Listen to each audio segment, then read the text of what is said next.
디도서는 인기가 많지는 않습니다. 우리가 보통 읽을 때 디도서 막 매일 보시고 그러진 않죠. 디도서는 다른 디모데전서와 비슷하게 pastoral epistle이라 그러죠. 이게 목회적인 편지입니다. 디도가 목회를 그리스 지역에서 목회를 하고 있었는데 이제 바울이 디도서에게 쓴 글입니다. 디도서 오늘 읽은 저희가 함께 읽은 이 말씀은요, 은혜에 관한 것입니다. 은혜. 우리가 보통 은혜 얘기할 때 어떤 거를 떠올리시나요? 보통 은혜가 기독교 용어죠. 보통 은혜가. 그래서 믿지 않으시는 분은 교회 전혀 와보지 않으시고 또 전혀 기독교에 대해서 알지 못하시는 분들 은혜 받았다 그런 걸 이해를 잘 못하세요. 그게 무슨 소리인지. 근데 우리는 어떤가요? 크리스천들은 어떠죠? 은혜 받았다 그러면 우선 굉장히 마음이 따뜻해지고 동의가 되고 하나님의 사랑을 좀 더 안 것 같고 그런 것을 지칭하기도 합니다. 그래서 그 감정적인 것이 크죠. 무엇보다 지금 은혜라는 것은 전제하는 것이 있습니다. 은혜가 은혜이기 위해서는 이 죄악이 전제됩니다. 죄가 없는데 은혜가 있을 수 없죠. 우리가 이걸 생각해 보면은 은혜가 잘 느껴지지 않는다 혹은 은혜가 좀 적다 하는 것은 또 무슨 얘기도 되냐면요, 우리가 우리의 죄악을 깊이 깨닫지 못한다는 얘기도 자동으로 됩니다. 그래서 바울도 죄악이 많은 곳에 은혜가 더 많다고 했는데 그렇다고 죄를 지으라는 소리는 아니란 걸 당연히 거기서 얘기하고 있죠. 하지만 내가 죄가 많다는 것이 내가 죄가 깊이 깨달아진다는 거예요. 우리의 죄악의 그 거대한 힘, 모든 것을 사망과 파괴로 몰아가는 그 엄청난 힘을 우리는 어디서 볼 수 있을까요? 바로 예수님을 저격하고 막무가내로 죽이라고 외치는 그 목소리에 있습니다, 여러분. 그 죄악이. 상상을 해보시면은 이 죄악이라는 것은 누구에게나 적용되고 우리라고 다르지 않습니다. 흉악 범죄들 보시면 막 화가 나시죠. 막 저런 사람이 어떻게 인간일 수 있냐. 그것이 죄악의 모습입니다. 우리가 그 같은 환경과 그 사람과 같은 환경과 모든 조건들에 자랐다면은 우리가 다를까요? 그렇게 크게 별반 다르지 않을 겁니다. 그래서 이 죄악에는 가능성이 있고 현실화하는 것이 있습니다. 물론 우리가 현실화하진 않습니다. 모두가 똑같은 방법으로 죄악을. 하지만 그 가능성은 항상 있습니다. 누구를 죽일 수 있는 마음이 우리의 마음에 있죠. 그걸 억제하는 것뿐이죠. 그래서 필로소피들은 그 억제하는 것을 꿈과 그 무의식으로 사용했죠. 그 이해를 했죠. 하지만 성경에서는 그 죄를 억제하는 것이 양심이고 성령의 능력입니다. 그것이 은혜라는 거예요. 그래서 우리가 보통 생각할 때 감정적인 은혜도 맞습니다. 하나님께서 우리를 그 죄인을 그냥 내버려두지 않으시고 한 번 더 보살피셨다는 게 은혜죠. 그래서 오늘 디도서가 얘기하는 은혜는 우선 이 디도서가 쓴 문장을 좀 보면 좋을 것 같습니다. 디도서가 모든 사람에게 구원을 주시는 하나님의 은혜가 나타나다고 했어요. 이 하나님의 은혜, 방금 말씀드린 그 하나님의 은혜는 죄인을 향한 은혜죠. 근데 은혜의 그 원어를 보면은 은혜가 어떤 뜻으로 나와 있냐면요, 우리에게 유익을 주려는 의도예요. 간단하게 설명하면 우리에게 모든 것을 유익한 거를 주려는 우리의 삶을 유익을 주려는 하나님의 의도와 태도와 성향입니다. 하나님의 성향을 말할 수 있어요. 이 은혜라는 거. 근데 그냥 은혜가 아니고 뭐라고 돼 있죠? 살리시는 은혜라고 돼 있습니다.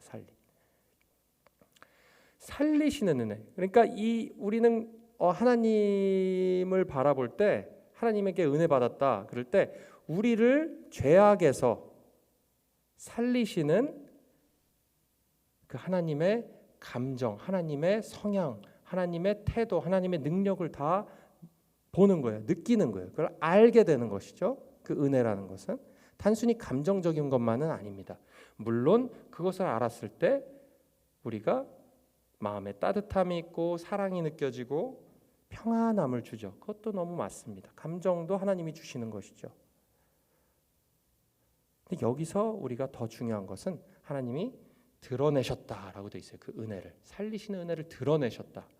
이 드러내셨다라는 것을 헬라 원어로 보면은 어떤 뜻이 있냐면 그 영어로도 에피파니라고 합니다. 에피파니. 그거의 어원이에요. 에피파니가 뭐죠? 깨달음입니다, 여러분. 깨달음. 깨달은 뭔가를 딱 깨달은 것 같은 순간을 에피파니라고 영어로도 합니다. 에피파니 모먼트죠. 그 단어가 쓰였어요. 깨달음입니다. 은혜가 드러나는 것은 우리에게 결국 깨달음으로, 인지로 다가온다는 것이에요. 단순히 감정만은 아닙니다. 제가 감정을 배척하거나 무시하는 게 결코 아닙니다. 감정이 없는 신앙은 있을 수가 없죠. 하지만 감정만이 아니라는 것이요. 그리고 오늘 디도서에 바울이 쓴 이 몇 개의 절을 분석해 보면은 더욱더 확실해집니다. 이것은. 자, 그러면은 그 감정적인 은혜만이 아니라 어떤 은혜일까요? 이 바울이 얘기하는 은혜는 훈련하는 은혜입니다. 훈련. 그러니까 여기서 이 두 가지의 은혜가 우리에게 하시는 두 가지가 설명되어 있어요. 훈련하시고 기다리게 하시는 것. 여기에 주체는 우리가 아니라고 되어 있습니다. 여기 잘 분석을 해보면요, 주체가 다 그 은혜, 하나님이라고 되어 있어요. 그러니까 결국은 우리를 교육하시고 양육하신다고 나와 있죠. 오늘 읽어봤을 때 양육하시는 은혜인데, 양육하시는 하나님의 음성에 순종하는 것이 더 정확한 표현이라고 할 수 있겠습니다. 우리가 스스로 우리를 양육하는 것이 아니라 양육하시는 하나님의 음성에, 하나님의 선한 일에 순종하는 마음이라고 할 수 있겠죠. 마찬가지로 기다리는 것도 마찬가지입니다. 기다리는 것도 기다리라 하는 하나님의 음성에 순종하는 것이죠. 이것이 성화예요. 우리가. 그러니까 우리는 은혜로 산다 할 때 감정도 필요합니다. 하나님이 주시는 성령의 따뜻함과 평안함이 있습니다. 근데 그것만이 아니라 이벤트성이 아니라 은혜는 말씀을 읽을 때만 은혜 받고 기도할 때만 은혜 받는 것이 아니라 이 은혜는 삶 속에서 내가 순종하는 삶이 은혜인 거예요. 은혜. 그것을 은혜로 정의하고 있어요. 이 바울이. 자, 훈련 교육을 이게 무슨 뜻일까요? 첫 번째로 저희가 볼 때 무엇보다 훈련이라는 것은 교육, 학교를 들어가는 것은 배우기 위함이죠. 가르치시는 성령님입니다. 가르치시는 것. 무엇을 가르치실까요? 이 후반부에 보면은 우리 성경의 전반에 걸쳐서 나오면은 죄악을 표현하는 여러 가지 표현 중에 불법 혹은 무법이라는 것이 나와 있습니다. 이 무법의 삶입니다. 죄의 삶은요. 그것은 자유의 삶이라고 우리가 착각을 합니다. 착각을. 무법이 뭐죠? 법이 없는 거예요. 내 마음대로 하는 것입니다. 내 마음대로 하는 것. 이것이 우린 자유라고 생각해요. 젊은 사람도 마찬가지입니다. 남녀노소 나이가 적건 많건 상관없습니다. 자기 마음대로 하고 싶어요. 우리는 다. 그것이 결국 자유라고 생각하는데 성경에서는 사실 그게 무법이고 그 무법의 굴레에 갇혀 있는 것이라고 얘기를 합니다. 세 가지 이유를 들을 수가 있습니다. 세 가지 정도로 이유를 빨리 저희가 보면요. 첫 번째로 그 이유는 무법이 자유하지 않은 이유는 내 마음의 세계가 그렇게 넓지 않다는 데 있어요. 어떤 커멘테이터는 이렇게 얘기했어요. 우리의 세계는, 우리의 킹덤은 이 작은 뇌 안에 다 들어있다. 우리는 우리의 생각하는 것 말고는 생각하지 못합니다. 당연한 얘기죠, 지금. 근데 그 우리의 생각이 넓지 못해요. 아무리 책을 읽고 아무리 문학을 읽고 여러 가지 박식하게 되어도 이 자기만의 생각에서 빠져나올 수가 없습니다, 여러분. 나는 나예요. 나를 벗어날 수 없죠, 내가. 그리고 내가 생각하는 것을 바꿔줄 수가 없습니다. 내가 스스로 잘못했다. 양심이 있더라도 그 양심에 순종하지 않죠. 이 유튜브 같은 거 많이 보시죠. 그리고 소셜 미디어도 많이 하시고 뭐 광고에 쿠키에 동의하시겠습니까? 웹사이트 들어가면 그런 거 많이 보시죠. 뭐 필요한 것만 하시겠습니까? 그게 왜죠? 우리한테 맞춤으로 해주려 그래요. 맞춤으로 광고를 주고 우리가 좋아하는 거를 더 많이 보여주려고 그 시스템이 돼 있습니다. 그걸 알고리즘이라고 우리가 부르죠. 그것을 보면은 우리의 세계를 알 수 있어요. 우리가 원하지 않는 것은 안 보여줘요. 광고도 우리가 필요한 것 같은 것만 보여줍니다. 그게 바로 사람들의 그런 죄성을 적나라하게 보여주는 대표적인 예가 아닌가 싶습니다. 그것이 잘못됐다고 꼭 얘기하는 것은 아닙니다. 하지만 그게 한 우리의 마음의 욕심의 단면을 보여주는, 사람들이 원하는 것만 해주는 아주 좋은 예가 되겠죠. 첫 번째는 그렇습니다. 내가 내 자신을 벗어날 수 없다. 자유가 아니라는 것이죠. 그리고 두 번째는 죄악에 물든 내 마음이 결국 악하다는 거예요. 선한 일을 하지 못한다는 거예요. 내 영광만을 결국은 쫓는다는 거예요. 결국은 지금 하나님이 모르거나 우리도 스스로 하나님의 은혜가 없이, 하나님의 가르침이 없이는 무엇을 하죠? 결국은 목적은 나의 영광이야. 내가 잘 되는 것이에요. 내가 떵떵거리며 사는 것이죠. 내가 부끄럽지 않게 사람들한테 아쉬운 소리 하지 않고 사는 게 결국 나의 영광이죠. 인정하기 쉽지 않죠. 하지만 그게 결국 잘 생각해 보면 나의 영광을 위해서 사는 것이죠. 그것도 자유가 아니라는 거예요, 지금 성경에서는. 선한 일을 하더라도 나의 영광을 결국 쫓을 수밖에 없습니다. 뭐 컴패션이나 그런 것을 다 제가 거부하는 것은 아닙니다. 크리티사이즈는 거 아니죠. 선한 일을 하더라도 그것이 나의 만족, 월드 비전, 컴패션 너무 좋은 일이죠. 하지만 그 일을 하더라도 내 마음속에는 그것 하는 행위를 통해서만 내가 할 일을 다 했다. 그래도 내가 저 사람보다는 낫지라는 자신만의 영광을 인정하고 뿌듯해하는 마음이 우리 마음에 있을 수 있다는 것이에요. 실제로 그게 벌어지고 있고요. 이런 사람들의 특징은 사람을 무시하든지 아니면은 사람 눈치를 보든지 둘 중에 하나입니다. 때로는 어떤 사람한테는 무시를 하고 어떤 사람한테는 아주 눈치를 봅니다. 나의 영광만을 쫓죠. 여러 가지 예가 있습니다. 대부분 데이빗 메이어라는 사람이 하나의 설문 조사를 했어요. 근데 대부분의 미국인들은 다른 사람들보다 자신들이 더 똑똑하고 더 깨어 있고 더 나은 삶을 살고 있다고, 마음적으로 나은 삶을 살고 있다고 생각을 한대요. 대부분의 사람이. 그리고 95% 대학 교수들을 또 설문조사했어요. 95% 엄청나게 많죠. 95%가 다른 교수보다 자기가 더 똑똑하다고 생각한대요. 95%가.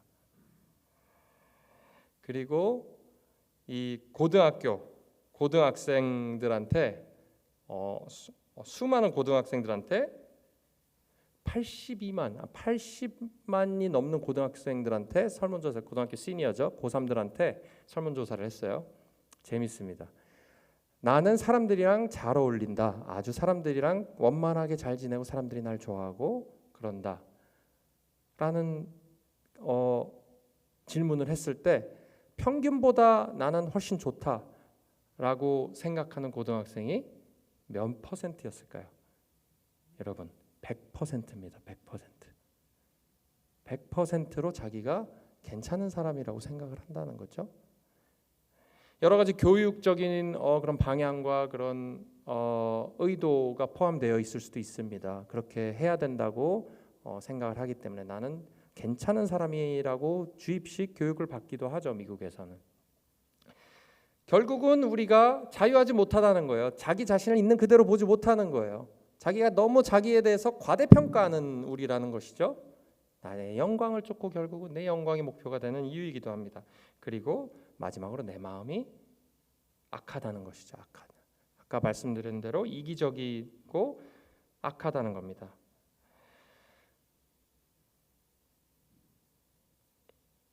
그럼 이 자유가 아닌 것, 결국 복음이 우리에게 주는 것은 이 나의 그 생각, 이 무법에서 벗어나게 하는 것이에요.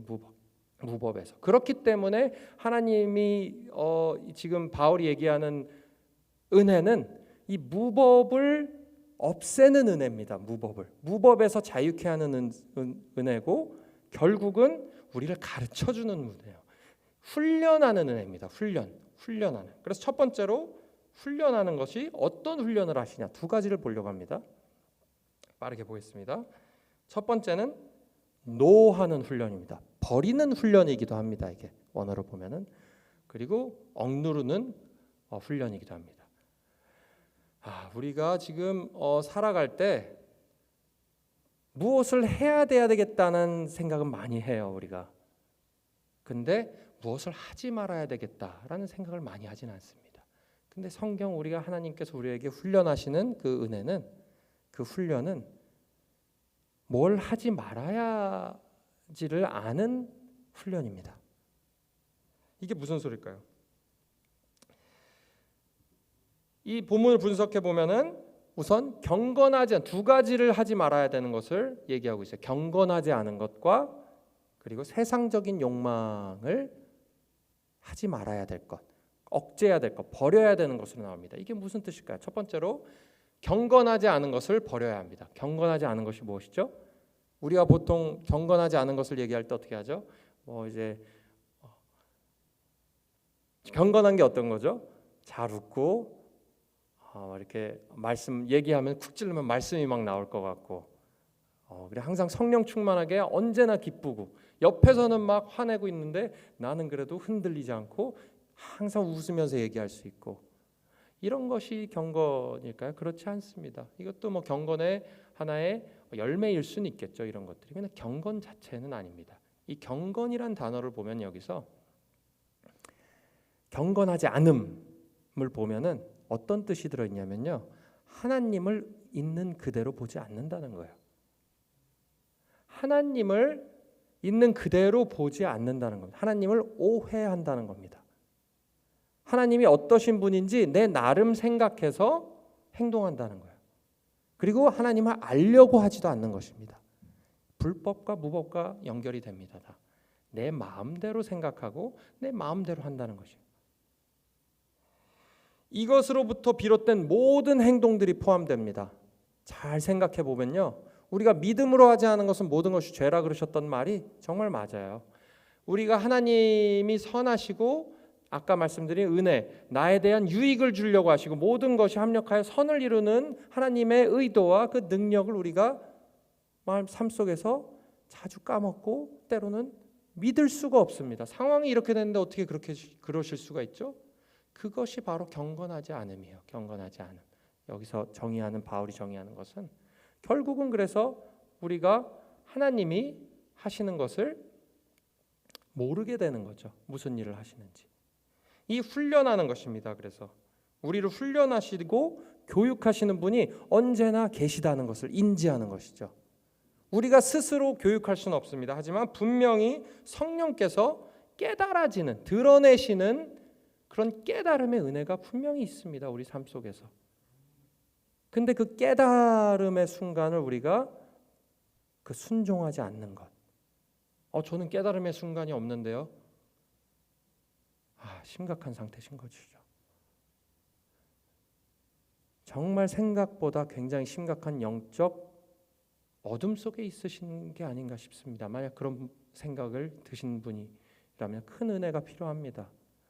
나에게 깨달음이 없다라는 것은 정말 나의 인생에 대해서 돌아보셔야 합니다. 정말입니다. 이 깨달음이 있기 때문에 우리에게 소망이 있는 것이에요, 여러분. 우리 안에 성령께서 말씀하시는 깨달음이 있기 때문에 우리에게 소망이 있는 것입니다, 결국은. 그리고 두 번째로 세상적인 욕망을 버리는 것입니다. 그것을 억제하는, 노하는 것입니다. 세상적인 욕망. 결국은 보이는 것에 대한 욕심이죠. 우리가 다 알고 있습니다. 보이지 않는 것에 대한 욕심을 얘기하고 있습니다. 왜 자꾸 그러면 보이지 않는 것에 대한 말씀을 하시고 보이는 것에 대한 욕심을 버리라고 하실까요? 결국 보이는 것에 대한 욕심이 즉각적인 빠른 만족을 가져다주고 마치 마약과도 같기 때문에 그렇습니다. 그것이 결국은 우리가 훈련되지가 않아요. 우리가 이 버리고 억제하라는 음성이 계속해서 하나님께서 성령께서 말씀하시는 이유가 뭘까요? 이유가 결국 우리 안에 하나님을 찾지 않기 때문이죠. 우리가 물건을 통해서 보이는 것을 통해서 만족을 근근히 살아가는 거예요. 영적으로. 결국은 하나님을 찾지 않게 되고 더 높은 선한 것을 바라보지 않고 그 안에 갇혀 있기 때문이죠. 좀 이따가도 설명 잠깐 드리겠지만 결국은 우리 이 훈련의 끝이 옵니다. 끝이 온다는 것이에요. 그래서 두 번째는 아까 기다리는 훈련입니다. 첫 번째는 우리를 교육하시는 훈련인데 두 번째는 기다리는 훈련입니다. 다른 말로 하면은 기대하는 훈련입니다. 기대하는 훈련. 우리가 기대가 없어요, 별로. 하나님에 대한 기대가 많이 없죠. 하나님의 무엇보다 회복하심과 천국에 대한 기대가 많지 않습니다. 우리가 살아갈 때. 특별한 우리 그리스도인들은 다른 사람과 그리스도를 모르는 사람과 다른 기대를 하면서 살아가는 사람들이라는 것을 우리가 깨달아야 됩니다. 우리가 기대하는 것, 좋은 집에 살면서 이곳에서 잘 먹고 잘 사는 모습을 보통 기대하죠. 나의 영광을 기대하죠. 모두가 내가 잘 되는 것을 꿈꾸죠. 내 자식들이 잘 되는 것을 꿈꾸죠. 근데 그런 기대를 하는 사람들이 아닙니다. 적어도 그렇게 기대를 하면 안 되는 사람들입니다. 하나님이 복음을 아는 사람들이면. 그럼 무슨 기대를 해야 될까요? 다른 것 없습니다. 중점적으로 가장 중요한 기대는 핵심은 오늘 본문을 보면은 그리스도의 영광이 드러나는 기대인데요. 그 그리스도의 영광이 그리스도가 그러니까 나의 영광, 내 노력의 결과물이 오는 날을 기다리는 것이 아니라 그 영광을 기다리는 것이 아니라 그리스도가 하신 일과 그 노력의 결과물이 드러나는 날을 기다리는 거예요.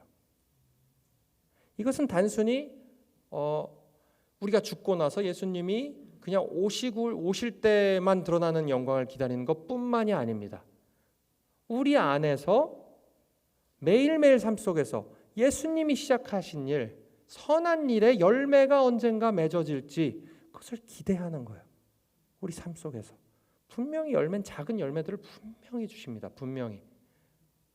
그냥 너네 열매 아무것도 없이 그냥 내가 올 때까지 무조건 무시로 기다리라가 아닙니다. 지금 성경에 걸쳐서 보면은 하나님께서 이루어 가시는 선한 일의 열매들이 그 노력의 결과, 결국 성령님의 노력이죠. 그 결과들이 열매들이 계속해서 맺히는 삶을 우리에게 주시는 거예요. 지금 그 열매를 기대하라는 겁니다. 기다리라는 것이에요. 그것이 하나님의 때에 풍성하게 기쁨으로 우리에게 맺혀질 날이 온다는 것입니다.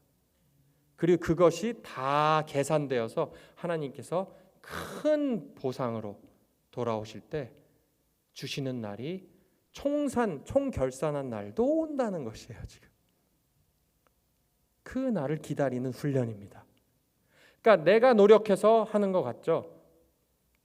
하지만 결국 이 주체는, 이 믿음의 주체, 그리고 이 훈련의 주체는 결국 성령님이시고 예수 그리스도이시라는 것이죠. 그날이 온다는 것입니다. 기다리게 하시는 것도 하나님이에요. 그러니까 결국은 다 순종이에요. 지금 우리 마음속에서 살아계신 성령님께서 말씀하시는 거, 가르쳐 주시는 거, 네가 그렇게 생각하면 안 된다, 이렇게 생각해야 돼, 더 좋은 길이 있다, 네가 그 생각에서 벗어나서 좀 자유해야 된다. 그것으로부터는 자꾸 왜 그렇게 안 좋은 생각으로 하니, 이렇게 생각해라, 더 좋은 것이 있다, 내가 더 준비한 좋은 방법이 있다 라는 음성에 순종하는 것이겠죠. 우리가 은혜의 삶을 산다는 것은 그때마다 주시는 따뜻함과 기쁨이 있습니다. 또 그리고 또 기다려라, 기다려라, 언젠가는 내가 너에게 줄 은혜가 있다, 열매가 있다라는 그 음성에 또 순종하면서 인내하는 것이죠. 내 안에 선한 일을 시작하시고 나를 온전하게 완성하시고 영화롭게 하시는 그날을 기대하고, 그때까지 선한 일에 열정적으로 하는, 열정적으로 선한 일을 한다고 돼 있어요. 하나님에 속한 사람들, 내 것이다 라고 하시는 그리스도가 또 열정적으로 선한 일을 맡기신 겁니다. 우리가 기다릴 때 그냥 기다리는 것이 아니라 이렇게 아까처럼 순종하는 일, 그것이 결국 열정적으로 그것에 내 삶을 맞추라는 것이에요. 무엇을 하든 간에 주의 음성에 순종해라. 그것이 모든 열정적으로 선한 일을 하는 것의 시작입니다. 그리고 결국은 완성이고요. 그래서 오늘 이 아침에 은혜, 죄악된 우리의 죄악에 갇혀있는, 우리의 생각에 갇혀있는, 우리 생각의 틀에서 우리를 구원해내시는 그 은혜, 훈련하시는 은혜, 교육하시는 은혜, 그리고 우리를 기다리게 하시는 은혜를 우리가 기억하고, 그 하나님의 놀라우신 또 준비해 놓으신 여러 가지 복들을 매일매일 누리시는, 그래서 나중에 결국에 예수님이 오셨을 때 예수님 감사합니다, 감사합니다, 저를 죄악에서 구원하시고 내 마음대로 살지 않게 해주시고 주의 법도를 가르치셔서 내가 힘든 삶 속에서도 주님이 주시는 기쁨과 그런 행복으로 살 수 있게 해주셔서 감사합니다 하는 모든 고백이 나오는 그런 삶을 오늘도, 오늘부터 지금까지 이렇게 해오셨다면 계속해서 그것을 지치지 않고 누리시는 우리 모두 되기를 주의 이름으로 축원합니다. 저희 찬양, 아까 오늘 1절과 4절만 찬양 찬송가 부르고 기도하면 좋을 것 같습니다. 찬송으로 결단하고 또 기도하는 시간 가지면 좋겠습니다. 1절과 4절만 저희가 찬송하고 기도하는 시간 가지도록 하겠습니다.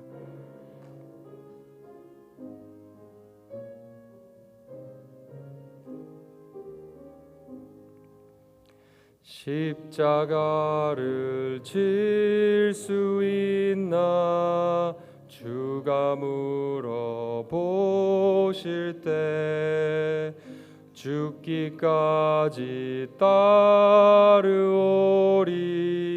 성도 대답하였다.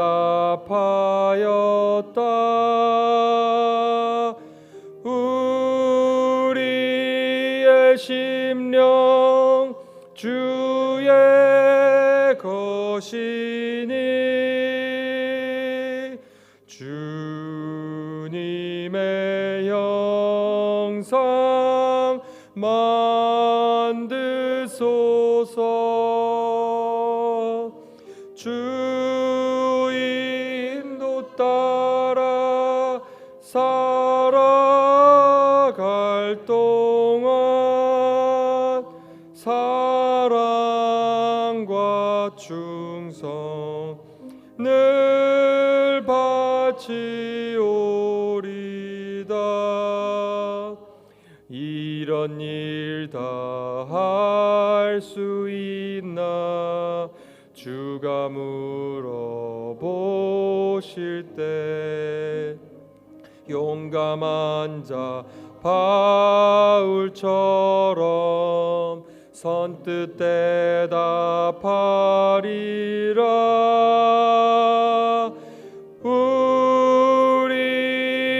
내 심령 주의 것이니 주님의 형상 만드소서. 주 인도 따라 살아갈 동안 사랑과 충성 늘 바치오리다.